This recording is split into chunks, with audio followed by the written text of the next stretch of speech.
Orang Timur punya tradisi bertandang ke makam leluhur. Tak heran, beberapa makam tua jadi populer di mata para penikmat ziarah kubur.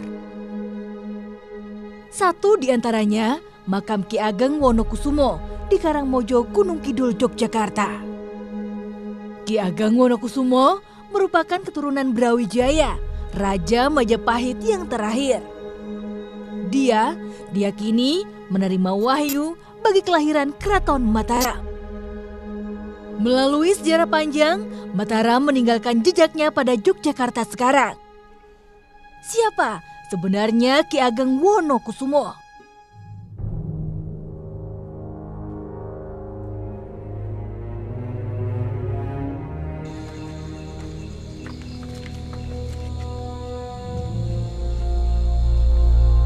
Malam ini saya sedang berada di petilasan Ki Ageng Wonokusumo yang terletak di Kecamatan Karangmojo, Yogyakarta. Konon banyak orang yang datang untuk meminta berkah dan hajatnya pun juga dikabulkan. Siapa dan bagaimana sosok beliau? Untuk cerita lebih lengkapnya sudah ada Pak Karnoto. Pak Karnoto. Assalamualaikum Pak. Bisa diceritakan Pak, siapa sosok Ki Ageng Wonokusumo Pak? Yang Ageng Wonokusumo niku kagungan sahabat cacahe 9. Sejak kapan ada petilasannya beliau di sini Pak? Berangkate pembubaran Mojopahit. Apa benar Pak banyak masyarakat yang datang ke sini dan doa untuk meminta berkah seperti itu Pak? Pernah. Seperti apa? Seperti yaitu orang yang belum duwe sulami supaya bisa untuk sulami. Nek ana ning wong nyambut gawe nang pemerintah supaya njaluk diunggahke pangkate ana. Terus ana neh sing dinarani wong bakul supaya iso lancar. Kalau ini Bapak, makhluk yang ada di sini itu berupa apa aja Pak? Wujude ingun-ingunan. Yang Ki Ageng Wonokusumo singa. Ya, terima kasih Bapak atas penjelasannya. Assalamualaikum Pak Hakim. Waalaikumsalam. Setelah mendengar cerita tadi Pak, mitos apa yang akan kita ungkap pada malam Ya, ini? mungkin sebuah fenomena lagi di tengah masyarakat kita ketika seseorang dihadapkan oleh sebuah masalah, mereka banyak yang mencari solusi ke tempat-tempat seperti ini ya, sebuah makam, sebuah petilasan gitu. Kalau petilasan itu kan memang tidak ada jasad yang dimakamkan gitu. Ini menarik juga untuk kita coba ungkap, terutama tentang sosok Ki Ageng Wonokusumo itu yang menjadi target para pencari-pencari berkah gitu dalam mereka mencari solusi dalam kehidupan mereka. Ini mungkin menarik untuk nanti coba kita ungkap tentang keberadaan makhluk-makhluk gaib yang ada di sekitar sini. Apakah mereka turut andil dalam mengabulkan segala permohonan atau permintaan para peziarah atau tidak? Mungkin nanti kita akan coba telusuri lebih dalam lagi dalam mediumisasi. Waktunya mediumisasi.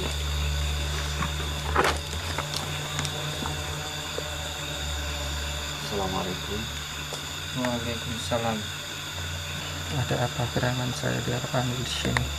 Ya, kami hanya ingin mengetahui tentang tempat ini. Tapi sebelumnya boleh tahu siapa Anda? Saya adalah datang dari daerah timur. Kalau Anda sendiri melihat banyak sosok makhluk-makhluk gaib yang berada di sekitar makam ini atau petilasan ini? Banyak bermacam-macam makhluk yang ada di sini. Untuk kalian tahu. Apa aja jenisnya yang Anda ketahui, yang Anda lihat? Saya hanya seorang yang bersemayam di tubuh ini. Ya, Bersemayam. saya dulu adalah seorang penari. Seorang penari. Ya, maka dari itu saya mohon kepada Anda izinkan saya istirahat sejenak di sini. Maksudnya Anda ke sini hanya Jika mampir? nanti kalian akan memanggil seseorang akan memberikan semua cerita yang ada di sini. Terima kasih. Assalamualaikum.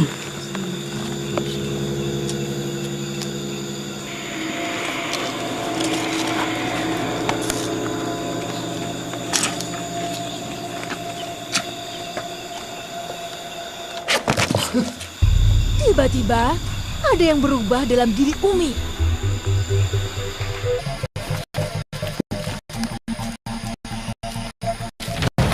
Bersamaan, ada makhluk merasuk ke mediator lain. Assalamualaikum warahmatullahi wabarakatuh. Dengan kami, Anda boleh. Waalaikumsalam warahmatullahi wabarakatuh. Ya.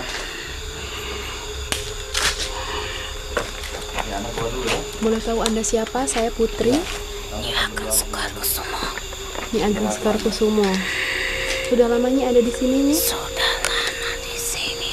Di mana tempat tinggal Nyi Sekar? Tunggu dulu. Ya. Ada apanya? Kita sudah mengajukan kesepakatan. Kesepakatan apa? Anda tidak boleh ada di sini. Kenapa memangnya Anda terganggu atau tertusik dengan kedatangan Bapak Hakim? Benar. Sepertinya makhluk ini tidak menyukai keberadaan Pak Hakim. Ya, mungkin tersinggung dengan warna hijau ini ya. Apanya bisa berbagi informasi tentang makam Ki Ageng Wonokusumo? Ki Ageng Kusumo. Sosok beliau itu tidak lepas dari manusia yang penting menguasai tanah ini. Memangnya apa yang dia lakukan sehingga dia dianggap penting oleh masyarakat di sini? Sangat penting karena beliau sangat dekat oleh dua tokoh orang itu. Dua tokoh orang itu maksudnya siapa, Nyi? Ki Ageng Giring dan Ki Ageng Pemanahan. Kenapa beliau bisa sampai di sini? Bisa dua orang itu, Ki Ageng Giring dan Ki Ageng Pemanahan, dia diberitahukan dari salah satu seorang sunan. Beliau mengatakan bahwa di antara keturunan mereka akan menjadi raja di tanah ini. Sunan siapa yang mengatakan itu? Sunan Kalijaga. Terus apa sih yang mereka lakukan setelah Sunan Kalijaga bicara bahwa di antara keturunan mereka akan lahir raja di tanah ini? Ki Ageng Giring, Anda tahu, dia mendapatkan suatu isyarat dalam tidurnya Berupa? bahwa dia harus memetik salah satu buah Buah apa itu? Buah apa? buah kelapa. Tap di dua dunia.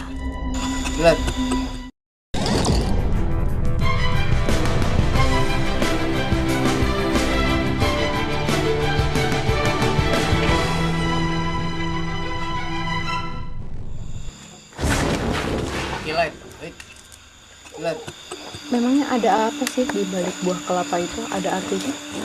Iya, saya sudah katakan, beliau harus jauh dari saya. Ya. Kemudian setelah itu, nih, Ki Ageng Giring memetik buah kelapa itu di belakang rumahnya. Ketika dia terbangun dari tidurnya, tapi karena masih gelap, dia belum merasa haus. Lalu ia simpan kelapa itu. Kenapa kemudian keluar dari tubuh ini lantas Anda Lalu dia duduk di pergi sampingnya nggak jadi masalah? untuk bekerja. Kasihan Maka pemilik dia ini merasa yang lelah dan merasuki. merasa haus. Nah, terus setelah ini keluar, Lalu kita datang dialog dengan Anda nggak apa-apa. setelah itu ketika ia datang, dia merasa bahwa tidak ada orang. Maka ia datang melalui pintu belakang rumah. Ya, Anda Ki tutup Ageng aja. Giring, setelah apa yang mereka lakukan? Ki Ageng Pemanahan masuk melalui pintu belakang rumahnya dan melihat ada sebuah kelapa. Anda tahu apa yang dilakukan? Meminumnya? Benar, Kemudian apa yang terjadi ketika dia meminum?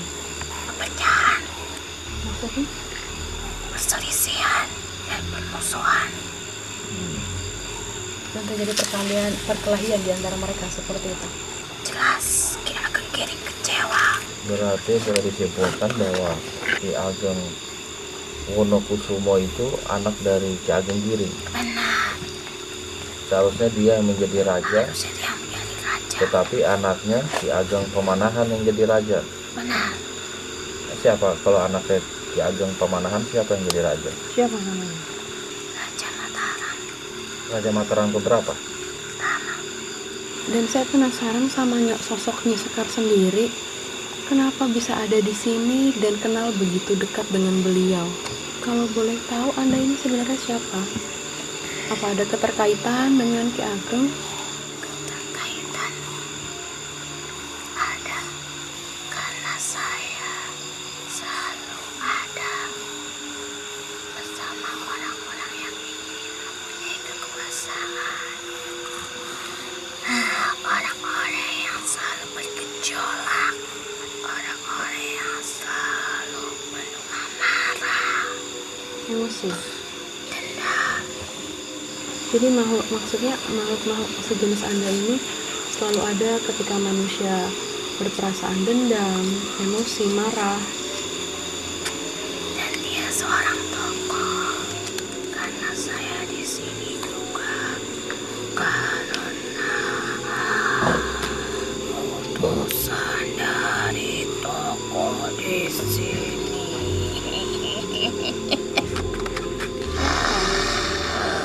Sosok yang kalian kenal. Di sini ada yang Benci. Ya Anda kelihatannya baik, kelihatannya memasyarakat gitu, padahal ya banyak masyarakat yang Begitu juga tertipu. dengan kamu. Kata siapa? Terlihat baik, Ya, tapi hatimu busuk. Memang hati itu milik Allah, dan Anda tidak mengetahui sedikit pun tentang hati. Baik buruk seseorang hanya dirinya dan Allah yang tahu. Wong saya tahu Anda dari selatan kok. selatan mana? Selatan sini, laut.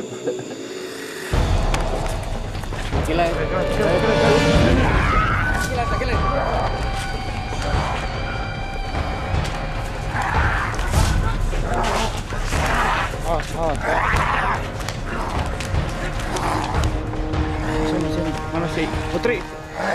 Tiba-tiba makhluk Nyi Sekar tadi mengamuk kepada Pak Hakim karena dibilang dia adalah sosok dari selatan dan mulai melakukan penyerangan terhadap Pak Hakim.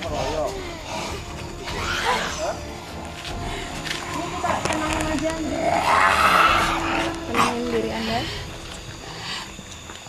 Saya suka mendengar katanya banyak masyarakat yang datang ke sini. Apa sih yang mereka lakukan di sini? Saya tidak menyuruh mereka datang, Iya, tapi mereka sendiri yang datang ke sini. iya. Apa yang mereka lakukan di sini? Permohonan Seperti apa?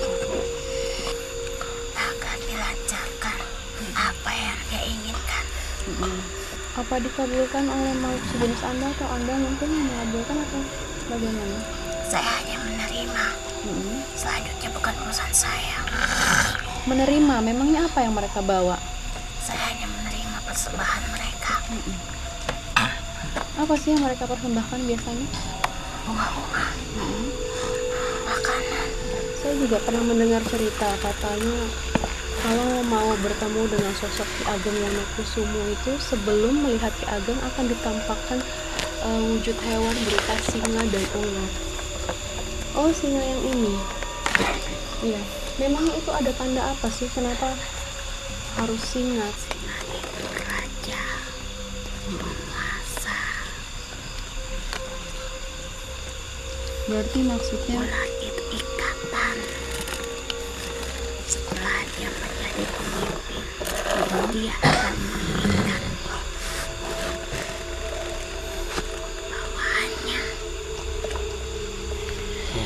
agar tunduk dan patuh pada perintah-perintahnya. Tak lama, Umi sadar. Adapun di Labuan Banten, ada sebuah makam seorang tokoh setempat. Namanya terlalu panjang untuk diingat. Dialah Syekh Aki, Mas Raden Jaya Tumenggung Agung Jagaraga. Nampaknya bukan nama panjang itu yang membuat Raden Tumenggung Agung dipuja hingga wafat. Namun, jejak kebaikan yang tertinggal turun-temurun. Terdapat sebuah makam karomah di daerah Badur, Rancatere, Pelabuhan Banten. Makam ini banyak sekali dikunjungi oleh para peziarah dan masyarakat mempercayai adanya berkah yang didapat apabila berziarah ke tempat ini. Dan sekarang di samping saya sudah ada Pak Tony. Assalamualaikum Pak Tony. Ini Bapak Tony ini salah satu yang sering berziarah ke sana. Iya. Sebenarnya ini makam siapa sih Pak? Makam Aki Mas Radenjaya Tembung Agung Jagaraga. Nah, Bapak kan salah satu yang sering berziarah. Iya. Pernah mendapatkan berkah apa gitu Pak? Ya alhamdulillah banyak keajaiban bagi saya gitu ya. Istri saya hamil, terus saya ngelamun gimana caranya, posisi janin itu sungsang. Tiba-tiba malam Kamis saya mimpi itu suruh ngambil tanah gitu. Terus saya ambil tanahnya tersebut, terus saya ditempel sama saya ke dada istri saya. Alhamdulillah lahirnya tuh selamat. Terima kasih banyak Pak Tony. Sama-samanya. Ya. Saya sudah mendengar pembahasan Pak Tony dan beliau mengatakan dia mendapatkan berkah setelah berziarah di sini. Itu Pak sendiri bagaimana? Cuma memang yang harus dipahami bahwasanya keberkahan itu hanya milik Allah. Bukan berasal dari makam, bukan berasal dari segala sesuatu, tetapi Allah yang memberikan sebuah solusi terhadap permasalahan yang sedang kita hadapi. Mungkin salah satu wasilahnya dengan keikhlasan kita berzikir kepada Allah gitu. Bukan melalui permohonan kepada makam gitu. Itu yang harus dipahami. Ada cerita apa di balik makam ini? Siapa ini? Temenggung. Oh, Temenggung. Narawan Kedari. Saya belum kenal itu Temenggung, nama panjangnya asli siapa ya? Temenggung Raden Kusamba. Kalau saya boleh tahu ini di samping-samping makam Temenggung itu ada makam siapa saja ya?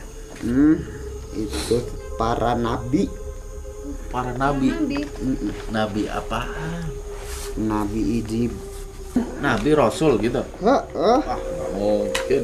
Emang bisa memberikan apa? Makam-makam itu bisa memberikan apa? Hayang naon baik dia. Hayang kaya benghar. Hayang benghar mah ulah. Oh, kunaon? Ulah tesudi aing. ziarah ke sini biasanya suka meminta apa sih? Hah? Mereka berdoa untuk apa? Jelema nu doa ka dia eta kumaha kahayangna. Jadi orang mah teu bisa ngetakeun gitu. Ada yang minta disembuhkan penyakit misalnya? Insya Allah Iya. dicagerkeun. Memangnya yang suka mengabulkan keinginan orang yang berziarah ke sini siapa sih? Yang mengabulkan keinginan itu bukan saya. Terus siapa? Oh. Iya kan. Jadi kalau misalnya ada peziarah mintanya ke Anda misalnya gitu, Nggak bisa. nggak bisa. Jadi tetap aja Allah yang mengabulkan. Aing nek balik. Iya. Guys, itu baik. Iya. Guys, yuk. Guys. Assalamualaikum. Ya, waalaikumsalam. Bismillah.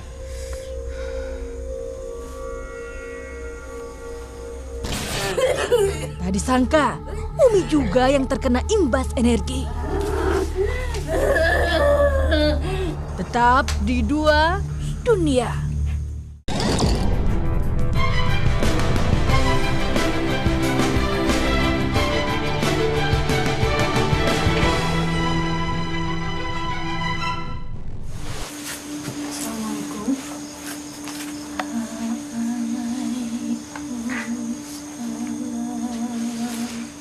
Kami kesini datang untuk mengetahui tentang makam yang ada di sini. Ada yang mengetahuinya? Anda tahu beliau siapa? Tidak. Siapa beliau? Sangga Kencana. Bagaimana kehidupan zaman dulunya? Beliau pernah hidup di masa kejayaan Sultan Ageng Tirtayasa. Ada hubungannya beliau dengan Sultan Ageng Tirtayasa? Ada. Apa? Dia sangat dekat dengan salah seorang putranya yang bernama Syekh Yusuf. Lalu katanya dahulu beliau mempunyai pesantren. Tapi pesantren ini hancur. Hancur karena kenapa?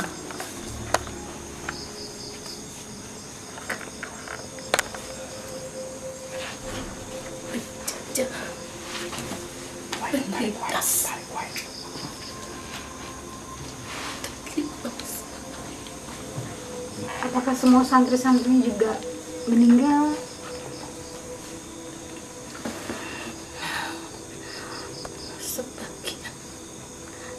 Sebagian berhasil melarikan diri dari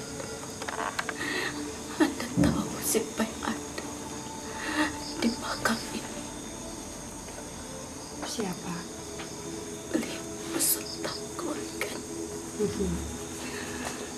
Karena dia mempertahankan agama. Anda tahu ya, pasti banyak orang yang datang ke sini untuk berziarah. Dan dari kabar juga bahwa apa yang mereka doa di sini banyak terkabul gitu. Itu bagaimana bisa?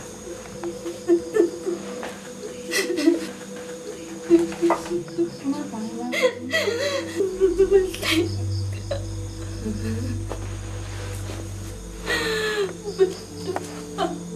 Memohon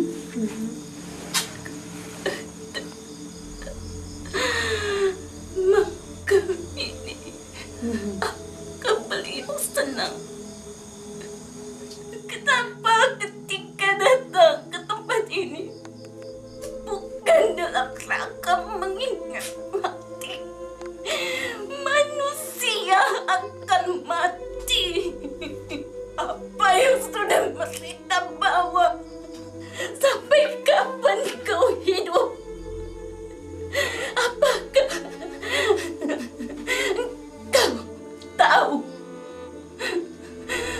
besok kau masih hidup atau tidak? Perbuatan baik apa yang sudah kau lakukan hari ini? Apa?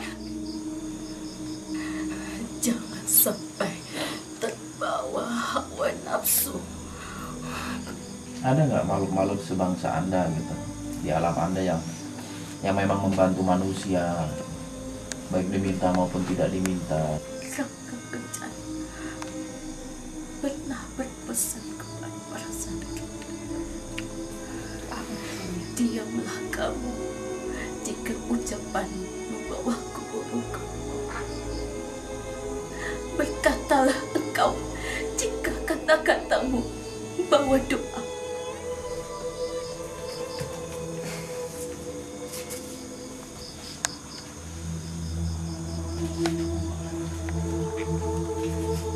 Akhirnya, Umi sadar.